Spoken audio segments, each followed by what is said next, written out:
ఇవాళ అయితే పొద్దున లేచి అయితే ఉపాధి పని చేయడానికైతే బయలుదేరి వెళ్తాం చూడండి. వెళ్తున్నప్పుడైతే మా ఊరులో ఉన్నట్టు రోడ్డు ఈ విధంగా ఉంటదండి. నేనైతే మొత్తానికైతే చేరుకొనైతే కోట దగ్గర కూర్చున్నాను చూడండి. కోట నుండి ముందుకు చూస్తే ఒక దుంప అయితే తవ్వేసైతే పూర్తిగా తీయకుండా సగం తవ్వేసైతే కట్ చేసి వదిలేసారు. ఈ దుంప పేరే నాగలి దుంప అండి.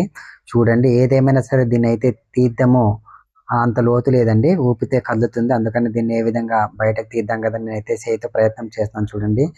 మొత్తానికైతే దుంప అయితే తీస్తాను చూడండి. నాగలి దుంప అయితే ఈ విధంగా ఉంటది. ఈ కర్రీ కూడా చాలా బాగుంటది. మా అల్లుడైతే ఫోటోలు తీయడానికైతే నెట్వర్క్ గురించి చర్చిస్తున్నాడనమాట. యాప్ అయితే ఓపెన్ అవ్వట్లేదు. ఇక్కడైతే ఒక సైడ్ అయితే మా బ్రదర్ వాళ్ళు, బావాలైతే పనిచేస్తున్నారు చూడండి. ఒక వేరైతే తీసాం. ఈ వేరైతే చుట్టంతా ఎర్రగుంది. మధ్యనైతే తెల్లగుంది. మా బామ్మర్దైతే చూడు బావ ఇది ఇలా ఉందనేసి ఏదైనా మెడిసిన్‌కి ఉపయోగిస్తారేమో అని చూసామన్నమాట. చూడండి ఇక్కడైతే పొడవైనటువంటి డబ్బకాయ అండి. ఈ డబ్బకాయ అయితే మా బావ అయితే తెంపైతే రాయి మీద పెట్టాడు. నేనైతే వీడియో తీస్తున్నాను. పక్కన అరటిగెల ఉందన్నమాట. చాలా బాగుంది కదండీ!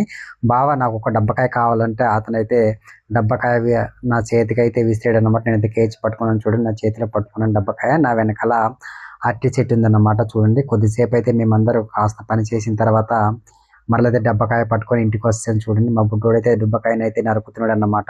రేపైతే ఉపాధి హామీ ఫోటోలు ఏ విధంగా చేస్తామన్నది రేపటి వీడియోలో మీకైతే చూపిస్తాను. ఇంటికొచ్చిన తర్వాత స్నానం చేసిన తర్వాత నాగలిదుంప కూర ఇందాక చూపించాను కదా! ఆ కూర అయితే మా ఆవిడైతే వండేసి అయితే రెడీగా ఫ్రెష్‌గా పెట్టేసింది. స్నానం చేసి అయితే అన్నం ముందైతే కూర్చున్నానన్నమాట. అప్పటికే మా బావ అయితే ఏడుస్తున్నాడు.